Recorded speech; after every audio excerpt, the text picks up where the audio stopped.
Yeah, I haven't been that close to the gaming industry for the last year. I mean, I just don't watch it as closely anymore.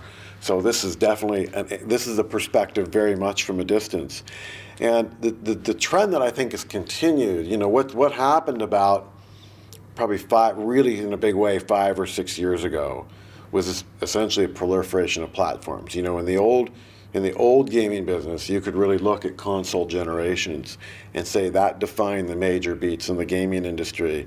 And in any generation, there's a handful of platforms that really mattered for a game developer or publisher.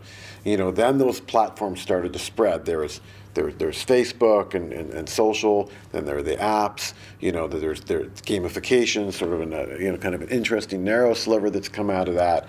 There's just been a lot of different ways to think about the business model. Subscriptions versus free to play versus packaged goods and so forth. In some ways, this course correction, which I agree has been happening, all you need to do is look at Zynga's stock price, and sort of see, how some of the tides have sort of come in and come out, and all the excitement for the new platforms. On the one hand, it looks like it's sort of a return to the old. On another hand, I think it's just what's continuing forward is basically this idea of just plurality. Is as soon as you think, okay, it's no longer these platforms, but it's these platforms. Okay, we've got the new status quo, it's stabled. Everything changes again. And in some ways, I think that the dominant theme is just that the rate of change still seems to be increasing. The period within which things get shuffled again. It makes for, I think, a pretty vibrant industry. I think it makes life very difficult for game publishers and game developers.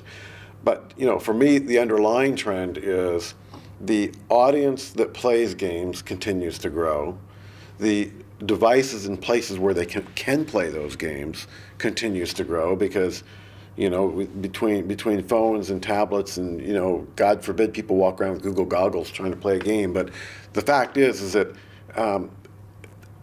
all the places where it's possible to engage in a game continue to grow as that audience grows. And as a result, I think we're going to continue to see this proliferation of whether it's physical devices or ways that games are sort of reconfigured in terms of how the experience wraps around a person and how that business model wraps around their wallet. Well, I guess the advice I would give them is to learn to take two different types of pulses in the world. I think the most important pulse is your own, and just really be clear when something is to know the difference between I find this interesting, I find this exciting, I find this compelling, I find this to be, oh my God, it's an obsession. I can't live without it. And sometimes when I talk to young people, I say, when you find the thing where you say, I would rather fail at that than be successful at anything else, in a way you found it. Because when you find that, nobody wants to fail, but when you find that, you realize, if I succeed at anything else, I'm going to feel empty the rest of my life, that I never really gave this a shot. And I would rather give my all to something and fail at it and at least know, okay, I tried it, than to do anything else. You've sort of found that. Now, not everybody finds that. In a way, that's a cheat, because if you fall in love with doing something or an approach that wholeheartedly, that is, you're sort of done with that question. Not everybody finds that. But being able to test your own pulse and at least know the shades of excitement, I think are important, because you have to be, we waste so much of our brain power. And I think that falling in love with something, being passionate, being curious is a way to recapture as much of, the innate potential we have and apply it as possible. It's really important for people to just love what they do, and to be able to sort of monitor that as they go along. The second pulse you want to take is the world. And then presumably you have two different measures that aren't the same, and then for each person it's to decide how they want to navigate that space. Some people really only want to navigate the personal vector, as artists.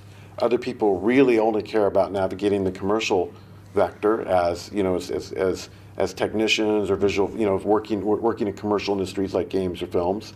And some people try to navigate a course in between where they want to be successful and put food on the table, but they really want to have a very personal vision. My personal bias is that the really powerful place you get is the people who can look deep within themselves and have such a personal approach to things that it starts to be different in a meaningful and valuable way to the rest of the world.